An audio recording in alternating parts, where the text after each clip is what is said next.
Hello my dear student. तो आज हम problem on S block element lecture 2 को कंटिन्यू करते हैं। कुछ अच्छे अच्छे मतलब अच्छे लेवल के क्वेश्चन से।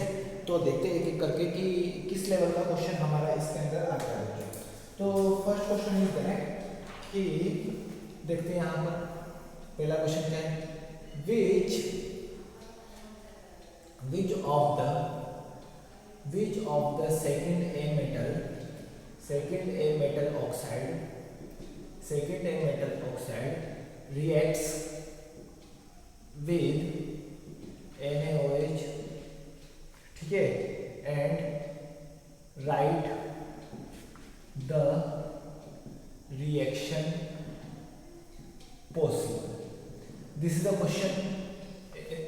ये आपका क्वेश्चन है बच्चों, इसमें से जो कि काफ़ी अच्छा और काफ़ी सिंपल क्वेश्चन है। आप लोग इसको इजीली सॉल्व कर सकते हो, ठीक है। तो इस क्वेश्चन को समझते हैं। देखो क्या हुआ है कि which of the second a metal oxide react with NaOH, right the reaction possible. अब देखो कि सॉल्यूशन समझते हैं। सॉल्यूशन हम इसका समझते हैं। सॉल्यूशन क्या होता है बच्चों? Generally NaOH is a basic. NaOH आपका क्या होता है बच्चों? बेस होता है। NaOH आपका क्या होता है? जनरली बेस होता है। बेस किसके साथ रिएक्ट करेगा? या तो एसिड के साथ करेगा, या तो एम्फोटेरिक के साथ करेगा, एसिडिक ये आपका बेसिक्स के साथ तो रिएक्शन नहीं करेगा, ठीक है। मैं जनरली बता देता हूँ। ऑक्साइड जो आपके एसिडिक होंगे वो रिएक्ट करेंगे, या तो ऑक्साइड वो रिएक्ट करेंगे जो एम्फोटेरिक होंगे। इन दोनों में से कोई भी ऑक्साइड आपका रिएक्ट करेगा। ये आपका क्वेश्चन था, ठीक है। अब हम समझ में आ गए कि एसिड, देखो सेकेंड ए ग्रुप में आपके सारे मेटल होते हैं। मेटल होंगे तो वो आपके कभी भी एसिडिक ऑक्साइड नहीं बनाएंगे, वो सारे के सारे एम्फोटेरिक होंगे। तो देख लेते हैं यहाँ पर कि कौन कौन से, जैसे BeO, बेरिलियम ऑक्साइड जब भी आपका NaOH के साथ रिएक्शन करेगा तो क्या बनाएगा? Na2BeO2, सोडियम बेरिलेट, और साथ में आपका क्या निकालेगा? वाटर, ठीक है। इसी तरीके से बेरिलियम की कंडीशन की तरीके से हम और भी मेटल का मैं आपको बता देता हूँ। जैसे Al2O3 भी रिएक्ट करता है, मेटा एल्यूमिनेट बनाता है, ठीक है। तो वो अलग रिएक्शन हो गई, लेकिन रिएक्शन का जो मेन थीम है वो ऐसा ही होगा। जैसे मैंने बात कर लिया SNO, ठीक है। PbO, ये भी आपका रिएक्शन करेगा। PbO के बाद आपका ZnO, ये सारे एम्फोटेरिक ऑक्साइड है जो कि आपके रिएक्शन करता रहेंगे, ठीक है। तो ये आपको काफी इजी क्वेश्चन था। आई होप कि आप लोगों को समझ में आ गया होगा। नाउ अब हम मूव करते हैं सेकंड क्वेश्चन की ओर बच्चों। सेकंड क्वेश्चन क्या है हमारा? देख लेते हैं बच्चों। Which of the element, second question देख लेते हैं बच्चों। सेकंड क्वेश्चन हमारा क्या होगा देख लेते हैं। यहाँ पर काफी इजी क्वेश्चन है। विच ऑफ द, अगला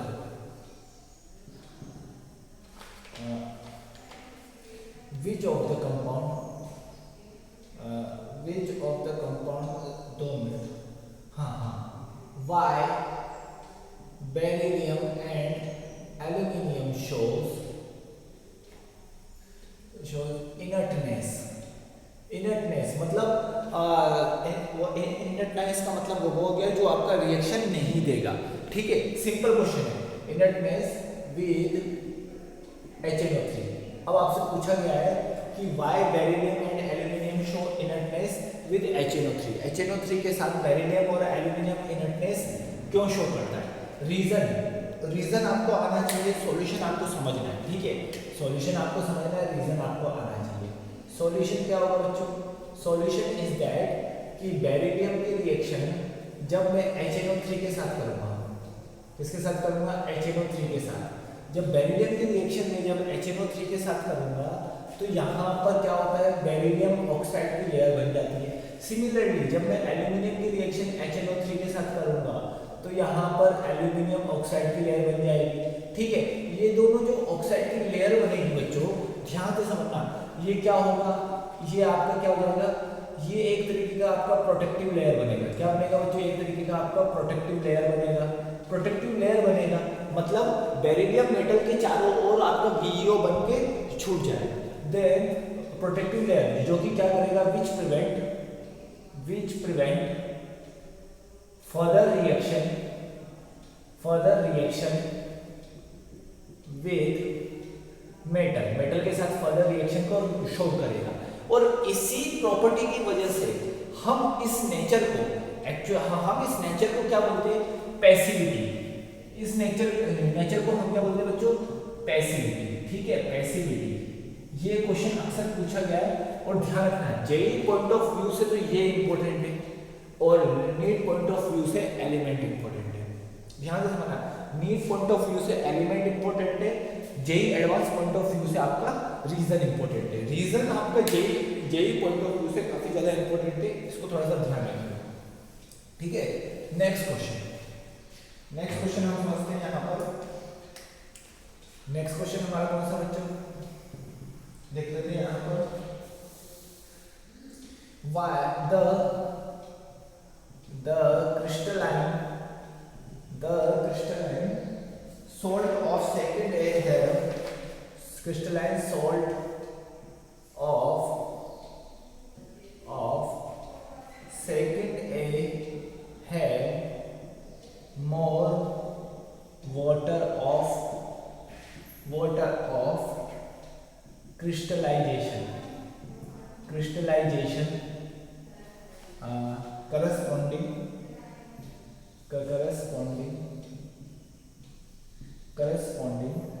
फर्स्ट ए मेटल सॉल्ट। मतलब फर्स्ट ए मेटल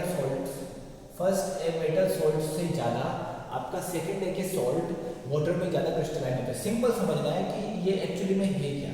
सॉल्यूशन मैं आपको बताता हूँ, काफ़ी इजी है, काफ़ी सिंपल है, हम लोग इजी वे में डिस्कस कर लेंगे। देखो सेकेंड ए का जो होगा, सेकेंड ए मेटल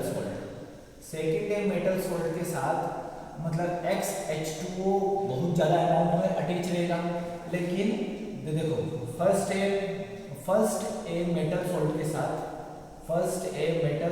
साथ X-H2O लिख देता हूँ, X-H2O अटैच रहेगा।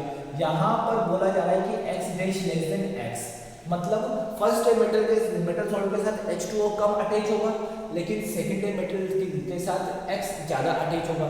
रीजन इज व्हाट, रीजन क्या है कि जैसे जैसे आप जानते हो when we move to the down to the group, अगर मैं टॉप टू बॉटम अगर मैं ग्रुप में मूव करूंगा तो आपका हाइड्रेशन एनर्जी क्या होगी,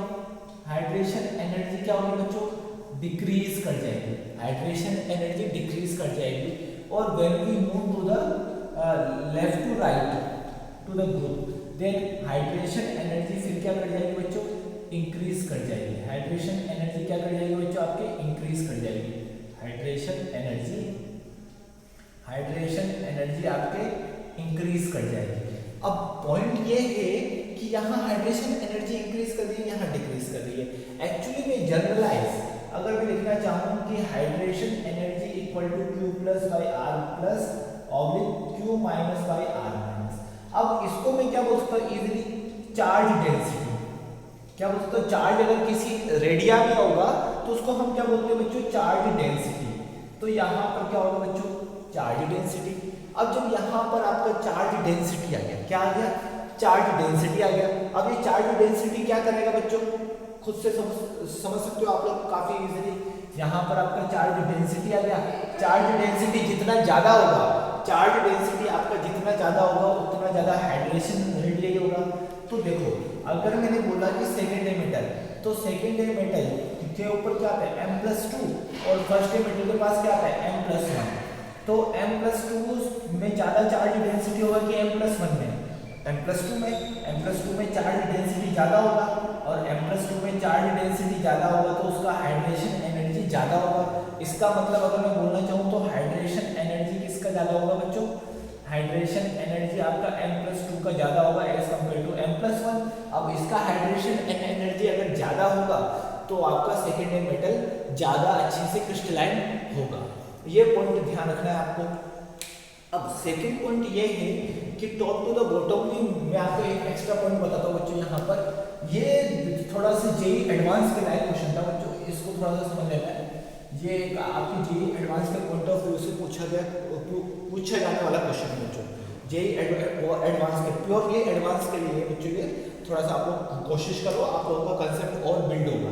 ठीक है, तो क्या होगा कि जैसे मैंने अब देखो यहाँ पर तो लेफ्ट टू राइट में मैंने बात कर ली, सेकेंडरी मेटल, फर्स्ट मेटल। अगर मैं टॉप टू बॉटम में बात कर लूँ, this is the extra point from this question, ठीक है। अगर मैं टॉप टू बॉटम बात करूँ तो टॉप टू बॉटम में Li, ठीक है, लिथियम सॉल्ट, ठीक है, यहाँ पर सोडियम सॉल्ट, यहाँ पर पोटेशियम सॉल्ट। अगर मैंने इसमें बात कर ली तो इसमें वाटर के साथ ज्यादा अच्छे से कौन अटैच होगा, down to the group hydration energy ज्यादा होगी। तो यहाँ पर आप लोग जानते हो लिथियम का हाइड्रेशन एनर्जी ज्यादा होता है Na से और Na का K से। जिसकी हाइड्रेशन एनर्जी ज्यादा होगी वो ज्यादा अच्छे से क्रिस्टलाइन हो पाएगा। तो हाइड्रेशन हम लिख सकते हैं समरी, हम लिख सकते हैं हम इस पॉइंट्स को समराइज कर सकते हैं या फिर इंपॉर्टेंट पॉइंट मार्क करके आप लोग लिख सकते हो। Hydration energy is directly proportional to the crystallization. Hydration energy is directly proportional to the what, crystallization. हम इस पॉइंट को इजीली समराइज भी कर सकते हैं और समझ भी सकते हैं, क्योंकि आपके लिए काफी इंपॉर्टेंट होगा बच्चों। तो थोड़ा सा आप लोग इस पॉइंट्स को ध्यान दो अच्छे से, काफी इजी पॉइंट है, आप लोगों को समझ में आ जाएगा। नेक्स्ट पॉइंट आपने आपको बताना है। नेक्स्ट क्वेश्चन अब हम डिस्कस करते हैं एक एक करके। नेक्स्ट क्वेश्चन हमारा क्या होगा बच्चों, देख लेते हैं। नेक्स्ट क्वेश्चन हमारा क्या होगा उसको भी देख लेते हैं। काफी अच्छे क्वेश्चन है बच्चों, आप लोग कोशिश करोगे तो आप लोगों को काफी अच्छे से समझ में आ जाएगा, ठीक है, काफी अच्छे से समझ में आप लोगों को आ जाएगा। नेक्स्ट क्वेश्चन देख लेते हैं बच्चों, जो कि मैंने नोट्स में ही लिखाए थे लेकिन आप लोगों ने ध्यान नहीं दिया होगा उस वक्त, ठीक है। तो देख लेते हैं अगला question. Next question is that कि एक्सप्लेन MgCl2 anhydrous, ठीक है, can't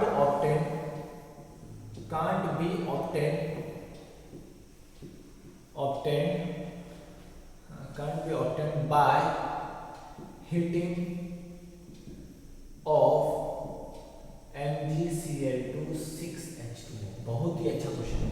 अब देखो इसको हम मतलब मैंने क्वेश्चन क्या है उसको समझते हैं, ठीक है। क्वेश्चन ये बोल रहा है कि सॉल्यूशन समझते हैं। क्वेश्चन ये बोलना चाह रहा है कि MgCl2.6H2O से सीधा में हीटिंग करके MgCl2 ऑब्टेन नहीं कर सकता।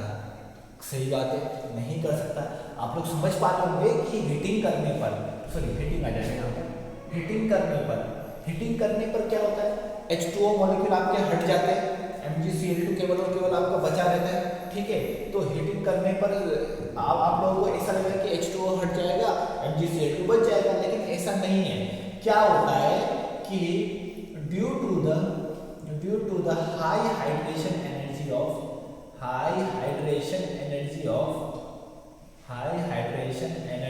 ऑफ Mg, क्या होगा सबसे पहले MgCl2 को मैं अगर 6H2O के साथ हीट करूंगा तो क्या होगा कि यहाँ से जो Cl निकलेगा ये दो वाटर मॉलिक्यूल के यहाँ पर ये इसके साथ भी अटैच हो जाएगा, ठीक है। तो क्या हो जाएगा MgOH Cl और साथ में आपका HCl मिल जाएगा। देन फर्दर इसको हीट करेंगे तो ये आपका क्या बनेगा, MgO में बन जाएगा और HCl बन जाएगा। तो बात को ध्यान से समझना, MgCl2 6H2O को मतलब MgCl2 6H2O को मैं जब भी हीट करूंगा तो मैग्नीशियम ऑक्साइड और HCl बनेगा, या फिर इसको हम क्या बोलते हैं ऑक्सीक्लोराइड कंपाउंड बनेगा। क्या बनेगा, ऑक्सीक्लोराइड कंपाउंड बन जाएगा। ये बात आप लोग ध्यान से समझना, ठीक है। बट अगर मुझे ऑब्टेन करना हो तो मैं क्या करूंगा, अगर मुझे MgCl2 जबरदस्ती ऑब्टेन करना हो, ये आपका एडवांस के लिए था या आपका जेई एडवांस के पॉइंट ऑफ व्यू से, ठीक है। अब देखो अगर मुझे डायरेक्टली ऑब्टेन करना है तो ये आपका एडवांस में से था कि MgCl2 को 6H2O के साथ अगर मुझे करना है तो वेपर ऑफ HCl के प्रेजेंस में गर्म करूंगा तो तभी मुझे सीधा MgCl2 मिलेगा, ठीक है। इस पॉइंट को आप लोग ध्यान रखो, काफी इजी है और काफी सिंपल है, ठीक है। नेक्स्ट क्वेश्चन की ओर मूव करते हैं बच्चों। आप नेक्स्ट क्वेश्चन देख लेते हैं बच्चों। नेक्स्ट हमारा क्वेश्चन क्या है, नेक्स्ट क्वेश्चन बहुत ही ज्यादा इंपॉर्टेंट है बच्चों। एक बार मैं किसी को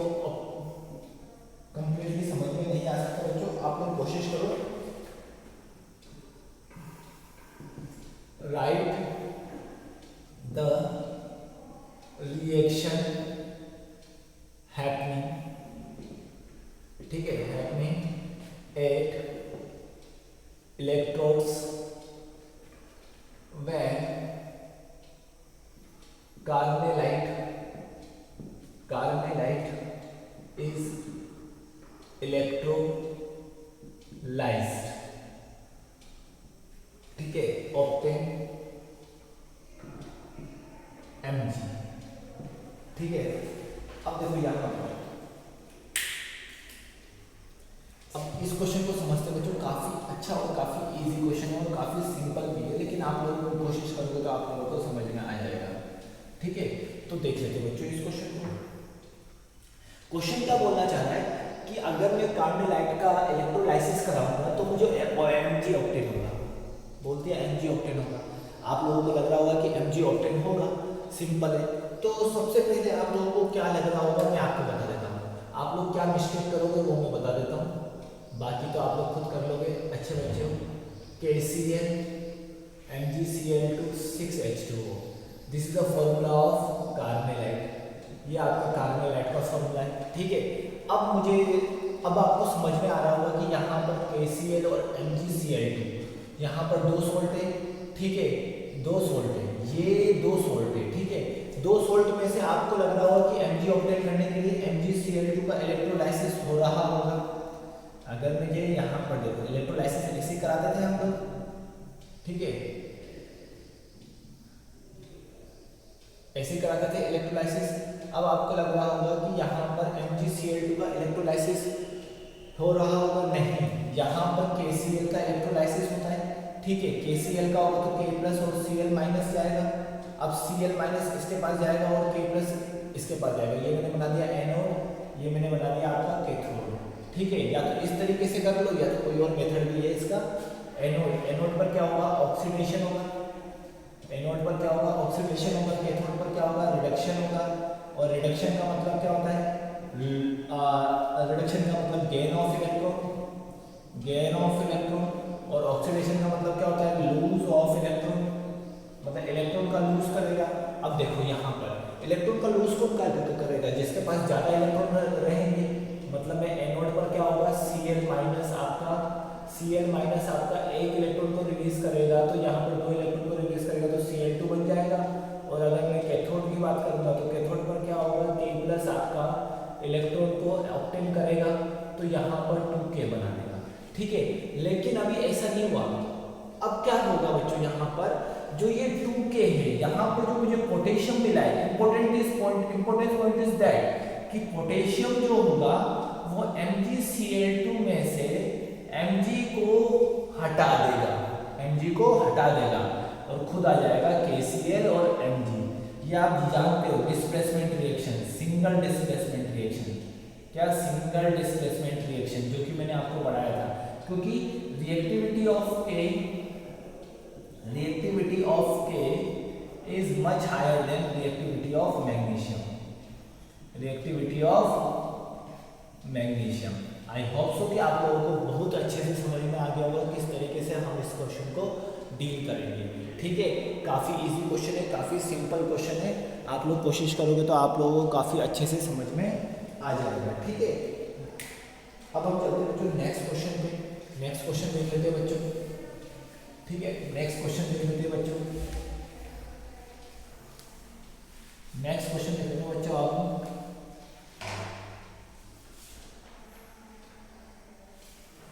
नेक्स्ट क्वेश्चन क्या है हमारा, why soda lime 1:1 mixture question. ये क्वेश्चन तो आप लोगों को खुद भी आना चाहिए। Why soda lime 1:1 makes CaOH whole twice and NaOH CaOH whole twice and NaOH is used the place of NaOH। बहुत बढ़िया क्वेश्चन है। NaOH की जगह मैं सोडा लाइम को क्यों यूज करता हूँ, ठीक है, NaOH की जगह मैं सोडा लाइम को क्यों यूज करता हूँ, बहुत बढ़िया क्वेश्चन है, बहुत सुंदर क्वेश्चन है। देख लेते हैं, अक्सर हम लोग इन क्वेश्चनों को छोड़ देना है जो कि हमारे लिए बाद में काफ़ी ज़्यादा इम्पोर्टेंट बनते हैं, तो इस चीज़ को समझो। सॉल्यूशन क्या होगा बच्चों इसका समझते हैं। NaOH, NaOH का नाम क्या है? Caustic soda. NaOH का नाम क्या है? Caustic soda. ठीक है, अब इसका नाम कॉस्टिक सोडा क्यों पड़ा? क्यों पड़ा? क्योंकि जैसे ही NaOH को मैं स्किन पे डालूंगा तो स्किन पे थोड़ा सा मतलब स्किन के थ्रू स्किन के लिए ये आपका सेंसिटिव होगा। स्किन आपका थोड़ा सा मतलब खराब सा होगा। ठीक है, ये आपकी स्किन के ऊपर हम इसको डाल नहीं सकते। ठीक है, यहाँ पर सफरे आप लोगों को पेन होगा तो इसलिए NaOH को डायरेक्टली मैं यूज नहीं कर सकता क्योंकि ये स्किन के लिए क्या है बच्चों? हार्मफुल है। स्किन के लिए क्या है बच्चों? ये हार्मफुल है। सो दैट्स व्हाई हम NaOH की प्लेस पे किसको यूज करते हैं? NaOH और सोडा लाइम, जिससे इसके कॉस्टिक नेचर के बिहेवियर पे क्या होता है? कम होता है और CaOH उतना हमारे लिए हार्मफुल नहीं है। तो स्किन हार्मफुल को लॉस करने के लिए स्किन से जो वो NaOH की वजह से जो स्किन पे हार्म होगा उसको खत्म करने के लिए मैं 1 by 1 equimolar mixture of soda lime का यूज करता हूँ। ठीक है बच्चों, ये क्वेश्चन काफी अच्छा था, आप लोगों से सीखा डायरेक्टली पूछ ही सकता है ये क्वेश्चन। नेक्स्ट क्वेश्चन में देखते हैं बच्चों। Next question is that what is नाइट्रोलिन। Next question is that what is नाइट्रोलिन and how it is prepared। इसको हम कैसे प्रिपेयर करेंगे? ठीक है, आपका ये कोई क्वेश्चन है what is नाइट्रोलिन and how it is prepared. तो समझते बच्चों इस क्वेश्चन को, काफी इंपॉर्टेंट है। सॉल्यूशन समझते हैं। नाइट्रोलिन क्या होता है, इसको हम किस तरीके से प्रिपेयर करते हैं। देखो सबसे पहले Ca की रिएक्शन कार्बन के साथ करेंगे। किसके साथ? कार्बन के साथ। तो क्या बनाएगा? CaC2। इसको क्या बोलते हैं? Calcium carbide. इसको क्या बोलते हैं? Calcium carbide. याद रखो बच्चों इस नाम को, कैल्शियम कार्बाइड। अब कैल्शियम कार्बाइड की रिएक्शन जब मैं N2 के साथ कराऊंगा तो ध्यान से समझना, CaCN2 ये नहीं है, ये वाला नहीं है CN2, ये ऐसा नहीं है, इसका नाम अलग है। इसका नाम होता है कैल्शियम साइनाइड। ठीक है, और ये CaCN2। ठीक है, CaCN2 ये आपका क्या होता है? ये आपका होगा नाइट्रोलिन। ये आपका क्या होगा? नाइट्रोलिन। ध्यान से समझो बच्चों, वो आपका नाइट्रोलिन होगा जो कि आपके काम आएगा। किसमें? इसको हम बोलते हैं नाइट्रोसिलियम भी बोल सकते हैं, नाइट्रोलिन बोलेंगे बच्चों इसको। ठीक है, ये आपका कैल्शियम साइनाइड होगा। ये आपका है ना फर्टिलाइजर में काम आता है बच्चों। किसमें काम आता है बच्चों? ये आपका फर्टिलाइजर में काफी अच्छे से काम आता है। ठीक है, इस चीज को थोड़ा सा समझो। यहाँ पर क्या होगा? CaCN2 plus C। हाँ, दोनों के मिक्सचर को हम बोलेंगे, नाइट्रोलिन। बात क्लियर है? काफी सिंपल है। तो देखो नाइट्रोलिन ये होता है, इसको कैसे प्रिपेयर करते हैं मैंने आपको पूरा बताया। ठीक है, इस चीज को थोड़ा सा अच्छे से फोकस कीजिए आप लोग। नेक्स्ट क्वेश्चन समझते हैं। बेटा क्वेश्चन जितने ज़्यादा होंगे, क्वेश्चन आप लोगों को एक्स्ट्रा में थोड़े से एक्सप्लेनेशन वाले क्वेश्चन इसलिए करा रहा हूँ ताकि आपके थियरी कंसेप्ट और बिल्ड हो। ठीक है, देखो अगला क्वेश्चन, व्हाट इज यूरिया। ये वैसे कराना नहीं चाहिए, आप लोगों को पता होना चाहिए व्हाट इज यूरिया। ठीक है, व्हाट इज यूरिया। यूरिया आपका क्या होता है बच्चों? यूरिया आपका क्या होता है? ठीक है, what is urea and how it is prepared by नाइट्रोलिन and how it is prepared by नाइट्रोलिन। ये नाइट्रोलिन के थ्रू हम इसको कैसे प्रिपेयर करेंगे बच्चों? काफी सुंदर और काफी अच्छा क्वेश्चन है, आप लोगों को समझ में आ जाना चाहिए। सॉल्यूशन समझते हैं बच्चों इसका सॉल्यूशन हम लोग समझते हैं कि यूरिया क्या होता है, इसको हम नाइट्रोलिन से कैसे प्रिपेयर करेंगे। तो सबसे पहले समझते हैं कि CaCN2 इसको नाइट्रोलिन बोलते हैं, साइनाइड ये होता है। CaCN2 का जब मैं H2O के साथ रिएक्शन कराऊंगा, किसके साथ रिएक्शन कराऊंगा बच्चों? H2O के साथ जब मैं इसका रिएक्शन कराऊंगा तो आपका क्या बनेगा बच्चों, यहाँ पर NH2 वो अमाइन बनेगा, NH2CN, साइनो अमाइन, क्या बन जाएगा, साइनो अमाइन, साइनो अमाइन कुछ प्रोडक्ट बनेगा, ठीक है, साइनो अमाइन, और साथ में क्या निकलेगा बच्चों आपका CaOH का होल ट्वाइस, ये निकल जाएगा, ठीक है। अब क्या करेंगे बच्चों, इसकी रिएक्शन अगर मैंने वाटर के साथ करा दिया तो NH2 दो बार हो जाएगा और CO, इसी को हम क्या बोलते हैं, यूरिया। अभी आपको समझ में नहीं आएगा, इसको तो हम बोलते हैं यूरिया, NH2 आज से ही ध्यान रखो, इसको हम बोलते हैं यूरिया। अगर मैंने इसकी रिएक्शन H2O के साथ करा दी, तो this is the extra point for you. अब समझो आप लोगों के लिए एक्स्ट्रा पॉइंट है, इसको मैं अलग से लिखा देता हूँ, NH2CSNH2, इसको हम बोलेंगे थायोयूरिया, थायोयूरिया। देखो यूरिया आपका फर्टिलाइजर में काम आएगा, इसलिए हम बोल सकते हैं इनडायरेक्टली नाइट्रोलियम आपका किसमें काम आ जाएगा बच्चों, फर्टिलाइजर में, ठीक है, फर्टिलाइजर में आपका काम आएगा, ठीक है। ये चीजें तो काफी इजी थी जो कि आपको समझ में आ जानी चाहिए, ठीक है। यहाँ से CaO निकलेगा बच्चों, जो कि फर्दर H2O के साथ रिएक्शन करके लाइन बना देगा, ठीक है, लाइन बना देगा। ये चीजें आप लोगों को समझ में आनी चाहिए, ठीक है। काफी इजी क्वेश्चन था बच्चों आप लोगों के लिए, आप लोगों को इस क्वेश्चन को एक दो बार करते हैं तो आप लोगों को बहुत अच्छे से समझ में आएगा, ठीक है। नेक्स्ट क्वेश्चन समझ लेते हैं, अगला क्वेश्चन, नेक्स्ट क्वेश्चन देख लेते हैं बच्चों। नेक्स्ट क्वेश्चन हमको बोल रहा है यहाँ पर कि what is the super phosphate of lime, ठीक है, what is the super phosphate of lime, lime का सुपर फॉस्फेट कौन सा है बच्चों, ये आपसे क्वेश्चन पूछे। सुपर फॉस्फेट एक्चुअली में ये क्वेश्चन काफी ज्यादा, मतलब ये कंप्लीटली आपके एडवांस का पॉइंट ऑफ व्यू से, सिलेबस में नहीं है लेकिन एडवांस का पॉइंट ऑफ व्यू से, बस बातों को ध्यान से समझो। सॉल्यूशन, सुपर फॉस्फेट आपका क्या होता है बच्चों, समझ में, सुपर फॉस्फेट आपका क्या होता है बच्चों, कि क्या होता है, जो कैल्शियम फॉस्फेट होता है Ca3PO4 कैल्शियम फॉस्फेट की रिएक्शन जब मैंने किसके साथ करा दी बच्चों, H2SO4 के साथ करा दी, H2SO4 के साथ करा दिया तो यहाँ पर मोनो कैल्शियम फॉस्फेट बनेगा, ठीक है, मोनो कैल्शियम फॉस्फेट, ठीक है, और साथ में आपका CaSO4 और 2H2। अब समझे ये कैसे बना, समझना, देखो H3PO4 है, इसमें से एक H निकाल दो तो क्या बन गया, H3PO4 माइनस, ठीक है, और Ca क्या होगा है +2, तो क्या होगा CaH2, इधर उधर कर दो इसको, CaH2PO4 ट्वाइस, हो गया ये आपका।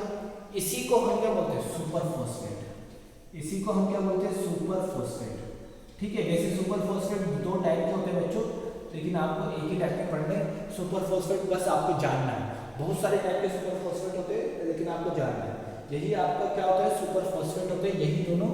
और ये वाला जो पार्ट होता है इसको हम क्या बोलते हैं, dead portion of super phosphate, ये आपका सुपर फॉस्फेट, ये इसका डेड पोर्शन होता है, ठीक है। ये आपका पूरा कंप्लीटली क्या होगा, dead portion of super phosphate. Next question, which compound act as a, अगला question, which compound act as a CO2 absorber, which of the following compounds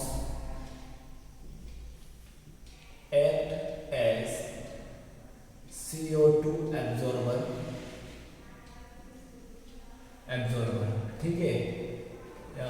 देखो पहला ए लिख दिया मैंने KO2, बी मैंने लिख दिया K2O2, सी मैंने लिख दिया आपका KO, K2O, डी मैंने लिख दिया आपका none of these। अब देखो आप लोग समझ सकते हो यहाँ पर कौन होगा, देखो एक्चुअली पोटेशियम हमेशा अपने ऑक्सीजन के साथ पोटेशियम हमेशा ऑक्सीजन के साथ क्या बनाता है बच्चों? पोटेशियम हमेशा ऑक्सीजन के साथ सुपर ऑक्साइड बनाता है। क्या बनाता है? सुपर ऑक्साइड बनाता है। तो इसमें से सुपर ऑक्साइड कौन सा है बच्चों? ये वाला। अब देखो KO2 आपका CO2 को एब्जॉर्ब करेगा, CO2 को एब्जॉर्ब करके क्या बनाएगा? K2CO3। तो यहाँ पर इसने क्या किया? इस फिनोमेना में एब्जॉर्ब द CO2 को एब्जॉर्ब किया, K2CO3 बनाया और साथ में हाफ मोल ऑफ O2 बाहर निकलेगा। तो ये O2 रिलीजर की तरह भी काम करेगा। इसीलिए हम इसका यूज कहाँ करते हैं? सबमरीन में। क्वेश्चन कैसे भी आपसे घुमा के पूछ सकता है, ठीक है। सबमरीन में क्यों करेंगे? ये भी रीजन आ गया, CO2 को एब्जॉर्ब करता है इसलिए, ठीक है। तो ये question. Next question is that, next question अब देखो यहाँ पर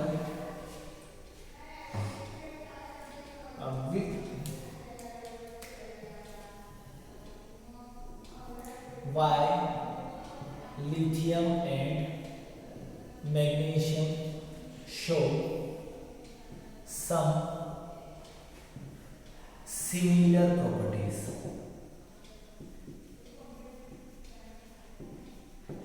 ये पूछा है। अब देखो लिथियम और मैग्नीशियम के केस में आप लोग जानते होंगे कि इन दोनों में आपका कौन सा होता है? Diagonal relationship. लिथियम और मैग्नीशियम के बीच कौन सा रिलेशनशिप होता है? Diagonal relationship. कौन सा होता है बच्चों? Diagonal relationship. अब ये डायगोनल रिलेशनशिप क्यों होता है? क्योंकि इनकी क्या होती है बच्चों? इनके सिंपल या तो बोल दो E/M रेशियो इक्वल होता है, E/M रेशियो इक्वल होता है, या तो ये बोल दो कि चार्ज डेंसिटी इक्वल होती है। दोनों इक्वल होने की वजह से इसका क्या होता है बच्चों? इसमें डायगोनल रिलेशनशिप आता है और डायगोनल रिलेशनशिप आने की वजह से ये दोनों सिमिलर प्रॉपर्टी शो करते हैं। आप जानते ही होंगे ना, थ्योरी में हमने दिखाया था थ्योरी नोट्स में कि दोनों आपके नाइट्रोजन के साथ रिएक्शन करके, एयर में नाइट्रोजन के साथ रिएक्शन करके लिथियम नाइट्रेट भी बनाता है और MgN2 भी आपका क्या बनाएगा? Mg3N2 बना देता है। इस तरीके से आपका बनाता है। नाइट्रेट दोनों बना सकते हैं, ठीक है। नाइट्रेट दोनों बना सकते हैं, ठीक है। यहाँ तक क्लियर है बच्चों? काफ़ी इजी रिएक्शन है, आप लोग समझ सकते हो, ठीक है। तो यहाँ तक तो आई होप सो कि आप लोगों को सारे क्वेश्चन समझ में आ गए होंगे अच्छे से। अब एक क्वेश्चन मैं आप लोगों के लिए लिखता हूँ बच्चों, वो क्वेश्चन आप लोगों को खुद से करना है। काफ़ी अच्छा क्वेश्चन है, आप लोग खुद से करना। नेक्स्ट लेक्चर में मैं उसका आंसर बताऊँगा।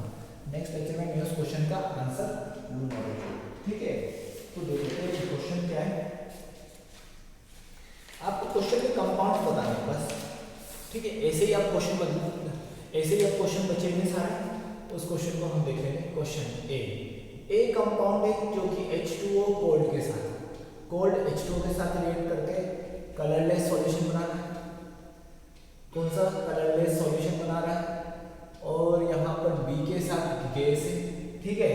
अब लिथियम क्या कर रहा है? उस B कंपाउंड के साथ रिएक्शन करके, उस गैसेस कंपाउंड के साथ रिएक्शन करके आपका क्या बनाता है? D सॉलिड बनाता है, ठीक है। देन आफ्टर H2O लिक्विड के साथ, ये D सॉलिड H2O लिक्विड के साथ रिएक्शन करके E सॉल्यूशन बना रहा है और F गैस बना रहा है, ठीक है। ये तो क्वेश्चन था। देखो इसमें से जो C सॉल्यूशन आएगा वहां से जो आपका यहाँ पर C सॉल्यूशन बना रहा है, ठीक है। आपको कोई सॉल्यूशन C है, कोई सॉल्यूशन आपका C है जो CO2 के साथ गैस बना रहा है और व्हाइट प्रेसिपिटेट क्या बना रहा है? व्हाइट प्रेसिपिटेट ऑफ G बना रहा है। उसका नाम G मैंने बोल दिया। उसके अंदर मोर CO2 मैंने डाल दिया, ज्यादा CO2 अमाउंट में डाल दिया तो डिसॉल्व होता है, डिसॉल्व होगा सॉल्यूशन, ठीक है। अब क्या हो रहा है कि जो GPPT